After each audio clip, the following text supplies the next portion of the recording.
안녕하세요. 테슬라 주주 여러분들 어서 오세요. 여러분들 어제 다시 한번 테슬라가 3%대 상승을 보여줬습니다. 480불대로 다시 한번 주가를 올려놨고요. 현재 풀이장에서도 문제 없죠. 0.7% 다시 한번 올려주고 있는 흐름이 나와주고 있습니다.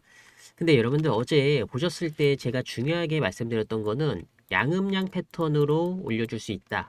이런 말씀을 남겨드리면서 영상을 올려드렸는데 일단은 지금 시점에서 좀 중요하게 봐야 되는 거. 어제 장 막판에 꼬리가 생겼습니다. 장중에만 해도 주가가 잘 치고 올라가다가 이게 막판에 차익 실현 물량이 나오는 게 그렇게 좋지만은 않거든요.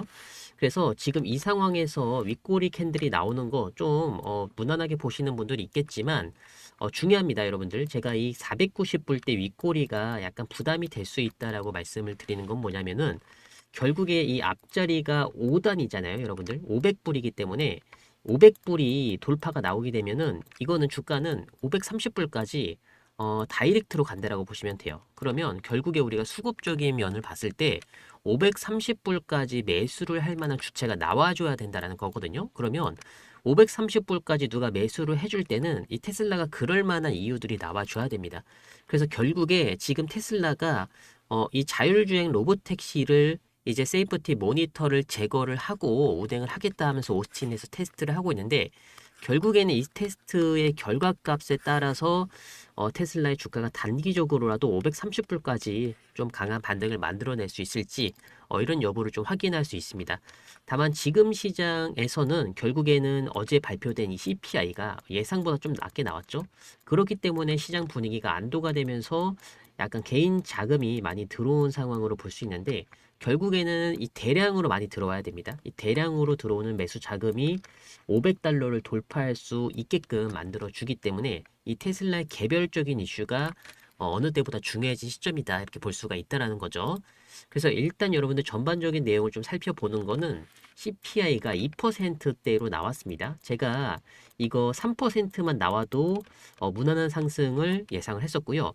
2.9%면은 완전히 강세장으로 이어질 수 있다 이렇게 남겨드렸는데 일단 발표가 된 거는 2.7%입니다. 예상외로 좀 낮게 발표가 됐고요. 그리고 여기에다가 마이크론 실적까지 깜짝 발표가 되면서 이 버블론을 일축시키는 분위기가 형성이 됐습니다. 이러면서 마이크론도 한 13%의 급등이 나왔나요? 장 막판에 이 마이크론도 꼬리가 살짝 달리긴 했습니다.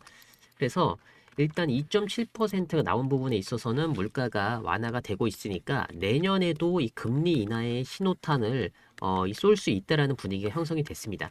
다만 이제 중요한 건 뭐냐면은 연방정부의 이 셧다운으로 인해서 10월 달에 지표가 나오지 않았죠. 그래서 이러한 영향으로 인해서 이번 지표가 왜곡될 수 있는 가능성이 제기가 되면서 이게 투자 심리가 장 막판에 꺾였다라고 보고 있어요. 제가 어제도 좀 생각을 해본 게 뭐냐면 이 CPI는 저는 예상을 했던 게 결국 낮게 나올 수밖에 없다. 이렇게 생각을 했었거든요. 근데 이렇게 낮게 나올 수밖에 없다라고 생각된 이유 중에 하나가 첫 번째로 트럼프입니다.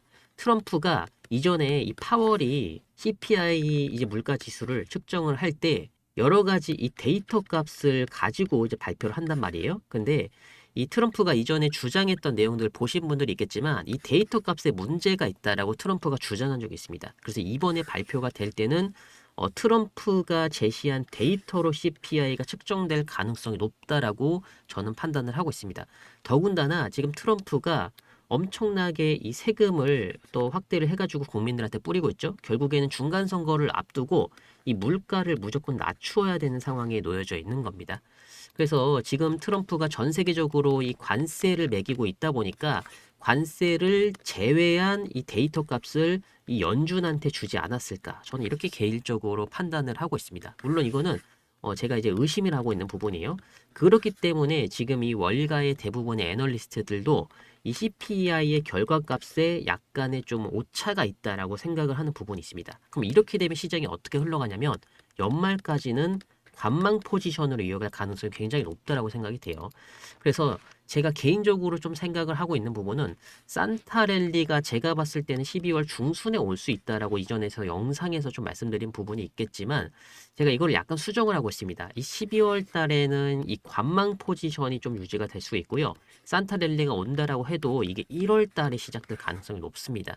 그래서 이게 새로운 매수 세일을 기대하기에는 11월 달에는 약간 좀 힘들지 않을까 이렇게 좀 판단을 하고 있고요. 그래서 이런 통계 데이터들 있죠. 제가 뉴스를 좀 몇 가지를 많이 봐왔었는데 결국에는 상승률, 이 CPI 상승률이 2.7%까지 내려온 거는 엄청난 이 물가 완화로 보셔야 됩니다. 근데 결국에 이 데이터 값을 믿지 않는 분위기로 인해서 지금 시장이 다시 한번 좀 살짝 조정을 보이고 있는 이런 분위기로 볼 수가 있고요. 제가 이 나스닥 선물지수 여러분들한테 말씀드렸던 건 여기 구간이 이제 매수 구간이다라고 자주 말씀을 드리긴 했는데 일단 단기적으로는 매수 구간이 맞아요. 근데 여기서 추세를 이어가려고 하면은 25,200포인트 있죠? 여기 앞서서 차트를 제가 좀 길게 이렇게 내려서 보면은 여기 지지 라인이 좀 무너졌습니다. 그래서 여기가 지금 단기적으로 매물대 자리이기 때문에 여기 돌파 여부에 따라서 추세가 이어질 수 있을지 좀 확인을 해볼 수가 있습니다.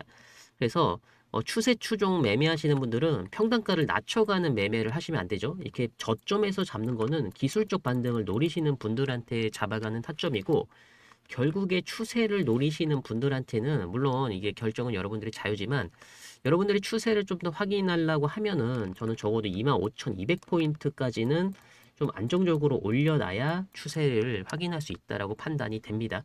그래서 제가 봤을 때는 금요일 날까지는 큰 변동성은 나오지 않을 걸로 보고 있습니다. 여러분들 아시겠지만 12월 19일 날 세 번째 금요일은 미국의 이 선물 옵션 동시 만기일입니다.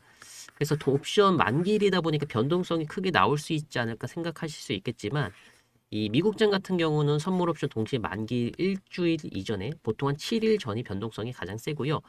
만기일 같은 경우에는 특별한 이슈가 있지 않는 이상은 그렇게 변동성이 크게 나오지는 않습니다. 더군다나 CPI 발표가 어제 나왔기 때문에 제가 봤을 때 이번 주는 좀 무난하게 약간 조정 장세를 보이면서 마무리를 하지 않을까 이렇게 판단을 하고 있습니다. 그래서 테슬라를 대응하시는 분들이라면 제가 봤을 때는 일단 관망이 조금 유리해 보입니다. 관망이 유리를 해보고 지금 자리 자체가 추가 매수나 신규 매수를 들어갈 만한 자리는 아니고 그렇다라고 해서 여기서 또 매도할 만한 자리는 아니기 때문에 제가 봤을 때 이번 주는 좀 약간 지켜보면서 거래를 종료를 해도 괜찮지 않을까 이렇게 판단을 하고 있습니다. 그래서 본격적인 수급이 들어온다라고 했을 때는 530불에서 550불 구간까지는 다이렉트로 갈 수 있기 때문에 이 구간에서 좀 대응을 해도 여러분들 나쁘지 않죠. 그래서 이번 주는 무난하게 좀 보합권으로 이렇게 마무리가 될 것으로 확인을 하고 있습니다. 그리고 여러분들 결국에 테슬라가 장기적으로 좀 주가가 올라가기 위해서는 이 결국에는 매출과 실적이 받쳐줘야 되는 거는 여러분들이 많이 알고 계실 거예요. 그래서 테슬라를 보통 애널리스트들이 장기적으로 평가를 할 때 이 SOTP 방식을 많이 이제 매기고 있습니다. 그래서 프레임이라고 보시면 되는데 테슬라가 하고 있는 사업 있죠? 이 여러 가지 사업을 한 가지로 이제 다 더해가지고 계산한 게 이 SOTP 방식이라고 보시면 돼요. 그래서 어렵진 않은데 지금 테슬라가 하는 사업들이 많죠. 자동차도 하고 뭐 에너지도 하고 그리고 이 서비스라고 하는 거는 FSD, 이 구독이나 보험 서비스도 하고 그리고 가장 중요한 거는 AI랑 그 로보택시 쪽 이렇게 여러 가지 사업을 하고 있습니다. 그래서 이 여러 가지 부분을 한 가지로 묶어서 매출을 평가하는 이런 계산을 하고 있는데 일단 테슬라의 작년 연간 매출액이 977억 달러입니다. 이게 우리나라 돈으로 한 141조 원이거든요. 그래서 2023년도 매출은 968억 달러. 그래서 여기서 한 1% 미만의 소폭 성장을 기록을 하면서 약간 테슬라 주가도 충격을 받은 부분이 있습니다. 자동차 사업 매출 구성이 조금 큽니다. 자동차 부분이 771억, 그리고 에너지가 101억 달러, 그리고 서비스 쪽이 105억 달러. 이렇게 나눠져 있습니다. 아직까지는 이 자동차 부분에 매출이 이제 압도적으로 높다 이렇게 보실 수가 있고요. 마진율이 가장 높은 쪽은 역시나 이 에너지 쪽입니다. 마진율이 가장 높고 그래서 이제 자동차 부분으로만 봤을 때 OEM 글로벌 OEM 기업들이 있죠. 포드라든가 이 GM 같은 기업들 이런 기업들의 이제 에비타 대비 보통 테슬라는 20배 정도 평가가 되고 있습니다. 그리고 에너지 같은 경우는 이제 고성장 인프라, 이 배터리 스토리지 기업군이기 때문에 약간 이 자동차 대비해서는 멀티플을 많이 더하고 있는 이런 분석이 많이 나와주고 있습니다. 그래서 지금 로보택시 같은 경우는 이 수익을 어떻게 계산을 하냐면은 일단 투입 차량 수 있죠. 이 투입되는 차량 숫자가 2030년도에 테슬라 같은 경우에는 100만 대를 예상을 하고 있습니다. 100만 대 이상 가능하다 이렇게 나와주고 있고 일평균 운행 건수를 보통 한 10회에서 20회 정도 잡아두고 있습니다. 이 하루 평균 이 로보택시가 운행되는 숫자라고 보시면 돼요. 그리고 평균 이 요금이 한번 이렇게 왔다 갔다 하는데 대략 한 15달러에서 25달러를 잡아두고 있습니다. 그래서 수익 배분이랑 운영비를 빼서 에비타 마진을 계산을 해봤을 때는 보통 이 로보택시 부분은 30%에서 50%까지 잡힙니다. 그래서 이걸 고성장 사업이라고 많이 하죠. 그래서 일부 시나리오를 봤을 때 1년에 50만 번의 이 왔다 갔다 하는 트립이 이어지게 되고요. 여기다가 이제 평균 가격을 20달러로 계산한 겁니다. 20달러를 계산을 하면 연간 36.5억 달러의 매출이 나오게 됩니다. 이거 좀 작죠, 여러분들? 테슬라가 내는 매출이 141조가 넘어가는데 이게 이제 하나로 계산을 하면 한 4조 원 정도 살짝 넘어가는 거거든요. 약간 미비한 수치입니다. 근데 이거는 일부 국가에서, 일부 도시에서만 측정한 계산이다 이렇게 보실 수가 있고요. 이게 이제 도시랑 국가가 확대가 되죠. 도시랑 국가가 확대가 되면서 결국에는 수백억 달러까지 이렇게 스케일업 하는 이런 구조를 애널리스트들이 그리고 있습니다. 그래서 지금 이 자율주행이랑 AI만 이렇게 따로 떼도 이 기업 가치를 1조 달러로 보고 있는 분석가들이 굉장히 많습니다.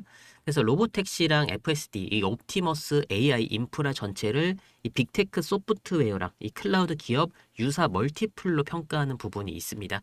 로보택시랑 AI 관련 매출이 장기적으로 200억에서 300억 달러까지 도달한다고 하는 보고서가 요즘에 많이 나와주고 있죠. 그래서 이거를 고마진 사업이라고 하는데 고마진 같은 경우는 보통 40%의 매출 성장이 있을 때 이걸 고마진이라고 합니다. 그래서 매출 대비 보통 한 8배에서 12배 이 기업 가치를 매출로 나눴을 때죠. 그래서 EVS라고 합니다. 이 옵션 가치를 산출하는 방식이 지금 테슬라를 평가한 가치라고 보시면 됩니다. 그래서 300억 달러가 이제 AI 관련된 매출로만 봤을 때는 여기다가 이제 10배의 멀티플을 더할 수가 있는 거예요. 그래서 3천억 달러, 3천억 달러까지 테슬라 주가가 올라갈 수 있다. 이런 식으로 평가가 나오고 있는 겁니다. 그래서 이렇게 추정된 값이 이 기존 사업이 있죠. 이건 단순히 AI 산업만 계산을 한 거고요. 기존 사업 같은 경우는 자동차도 있고 에너지도 있고 로봇도 있고 굉장히 많죠. 여기에다가 이 옵션으로 더해지는 가치라고 보시면 돼요. 그래서 이제 투자자들이 미래 성장 가능성을 반영해서 주가에 반영하는 방식으로 평가가 되고 있는 부분이 있습니다. 로보택시랑 AI 사업이 성공을 하게 되면 매출이 빠르게 늘죠. 그리고 마진도 높아질 거라는 가정이 나오면서 지금 기대되고 있는 기대값 매출에다가 8배에서 12배 정도 곱한 이 미래 가치를 더하는 평가 법으로 보시면 됩니다. 여기다가 뭐 여러 가지도 있습니다. 이 사이버캡이 이제 앞으로 공공 도로에서 테스트를 하게 되는데 이 상용화에 성공할 수 있는 확률을 보통 한 20%에서 30%로 보는 이 애널리스트들도 있고 이게 좀 더 늘어나면서 이제 80%대로 올라온다라고 평가되는 부분도 있습니다. 아직까지는 좀 명확하게 나온 계산법은 아니기 때문에 이 부분은 그렇게 중요하게 보실 필요는 없지만 결국에 26년도 전후로 생산이 된단 말이에요. 그래서 26년도 이후쯤에는 이 유료 서비스를 가정하는 이 가치값도 지금 더해지고 있습니다. 현재 테슬라는 1.5조 달러의 이 시가총액과 이 프라이스 어닝을 평가를 받고 있는데 이미 상당 부분에서 AI랑 로보택시 옵션을 가격에 반영한 상태라고 보시면 됩니다. 그래서 여러분들이 딱 제가 말씀을 드리는 건 뭐냐면 테슬라가 이만한 가치를 평가되고 있는 부분에 있어서는 멀티플이 과도하게 평가가 됐다 이렇게 단순하게 바라볼 게 아니라 테슬라가 로보택시를 개발함으로써 인해서 이 전 국가적으로 이걸 확대를 하고 전 도시별로 확대를 함으로써 얻을 수 있는 매출 성장률을 계산을 해봤을 때 단순히 테슬라가 투자 심리로 주가가 올라가는 것만은 아니다 이렇게 볼 수가 있다라는 거죠. 그래서 여러분들 미리 잘 알고 계시겠지만 중장기 관점으로 테슬라 천슬라까지 간다 이런 말이 많이 나와주고 있는데 저는 이게 현실화에 좀 더 가까워졌다라고 보고 있습니다. 물론 시기가 얼마나 걸릴지는 좀 더 봐야겠죠. 로보택시나 이 사이버캡 그리고 옵티머스 로봇 상용화 시점에 따라서 이 1000달러까지 가는데 시기가 좀 더 앞당겨질 수도 있고 약간 좀 오차가 생기면서 뒤로 밀릴 수도 있겠지만 결국에 중장기 관점에서 테슬라는 1000달러를 찍으러 간다 이렇게 보시면 됩니다. 결국에 주가가 올라가는 과정에서 흔들림은 있을 수가 있겠죠. 주가가 꾸준하게 우상향이 나오면 이건 가장 베스트겠지만 결국에는 이게 주식시장이 좀 흔들리면서 올라간다라고 보고 있어서 여러분들이 또 알맞은 투자 전략을 잘 세워 놓으셔야 그만큼 수익도 극대화를 할 수가 있습니다. 그래서 제가 여러분들한테 말씀을 드리고 있는 부분은 테슬라는 결국에 이런 중요한 변곡점만 잘 노리면 된다. 이렇게 말씀을 드리고 있죠. 여러분들마다 갖고 있는 현금도 다르고 그리고 수익을 챙겨야 되는 시점도 다르기 때문에 제가 말씀을 드리는 부분은 항상 변곡점에서는 비중을 높여 가셔야 된다. 이 부분만 보시면 좋을 것 같습니다. 그래서 제가 앞으로도 테슬라 중요한 소식이나 이슈가 있을 때마다 영상으로 올려드릴 수 있도록 하겠고요. 여러분들 영상 자주 찾아와 주시면서 이 구독과 좋아요도 한 번씩 부탁을 드리겠습니다. 그리고 여러분들 이 미국장 같은 경우는 관망이 끝나면 보통 이제 바로 매수세가 강하게 들어오거든요. 그래서 지금과 같은 시점에서 여러분들이 잡을 수 있는 급등주를 제가 이런 식으로 문자로 전달을 드리고 있습니다. 그래서 여러분들이 매매를 하실 때 확인하셔야 되는 거 이렇게 종목명이나 매수가, 목표가 보시면 되시고요. 종목명 확인하신 다음에 매수가 아래로만 진입을 해주시면 돼요. 그리고 1차 목표가에서 비중 50% 청산, 최종 목표가에서 나머지 50% 청산 이렇게 해주시면 됩니다. 이게 좀 맞지 않는 분들은 그냥 1차 목표가에서 100% 청산해 주셔도 되고요. 좀 길게 가고 싶으신 분들은 최종 목표가에서 100% 청산을 해 주셔도 됩니다. 그래서 제가 리비안 같은 경우도 이렇게 보시면은 13달러 이하 진입 가능, 그리고 16달러, 18달러 1차 최종으로 이렇게 보내드렸는데, 리비안을 보시면, 여기 보시면 이제 차트가 어렵지만은 않습니다. 항상 이런 변곡점이 존재해 왔다라는 것만 여러분들이 확인하시면 아마 대응하는데 어렵지 않았을 거예요. 그래서 제가 11월 달에 보내드린 내역도 딱 이때 제가 급등주로 문자를 전달을 드린 건데, 이때만 여러분들이 진입을 하셨더라도 보통 일주일 만에 한 40% 가까운 수익을 챙길 수가 있습니다. 그래서 제가 13달러 부근 이 가격에서 매수를 안내를 드렸고, 이 자리죠. 이 자리고 1차가 16입니다. 16은 이 자리. 그리고 최종이 18입니다. 그래서 여기서 여러분들이 100% 수익 챙기셔도 되고요. 여기서 챙기셔도 된다. 결국에 추세가 타는 종목들은 계속 올라가기 때문에 여러분들 상황에 맞춰서 잘 대응만 해주시면 됩니다. 이런 식으로 제가 급등주 보내드리고 있는 만큼 필요하신 분들은 받아가시면 돼요. 제가 무료로 드리고 있으니까 여러분들 신청을 해주시면 되시고요. 급등주 문자로 받는 방법은 어렵지 않습니다. 지금 보시는 영상 아래쪽에 더보기라는 버튼이 있습니다. 이쪽에도 있을 수가 있는데 더보기 누르시면 이렇게 파란색으로 된 링크가 나오거든요. 이 링크를 눌러주시면 이런 식으로 연말 세력 매집주 공개, 구독자 간단 설문, 구글 폼 설문조사가 뜹니다. 질문이 딱 이렇게 나와요. 연말까지 테슬라 주가 어떻게 보시나요? 여기서 여러분들이 원하는 답변 한 가지 체크를 해주시고요. 급등주를 문자로 받아보실 연락처 여기다가 적어주신 다음에 제출만 눌러주시면 됩니다. 이렇게 짧은 시간만 여러분들 써주시면은 제가 바로 이 급등주 문자로 받아보실 수 있게 제가 진행을 도와드릴 수 있도록 하겠습니다. 여러분들 기회가 굉장히 좋습니다. 이 시장을 부정적으로 보면 돈으로 벌 수 있는 기회가 많이 없거든요. 그래서 내년에도 불장이 이어지기 때문에 지금 소중한 기회 꼭 잡으셨으면 좋겠습니다. 제가 준비한 영상은 여기까지입니다. 부족한 영상이지만 항상 끝까지 시청해 주셔서 너무나 감사드리고요. 다음에도 도움되는 영상 갖고 오도록 하겠습니다. 감사합니다.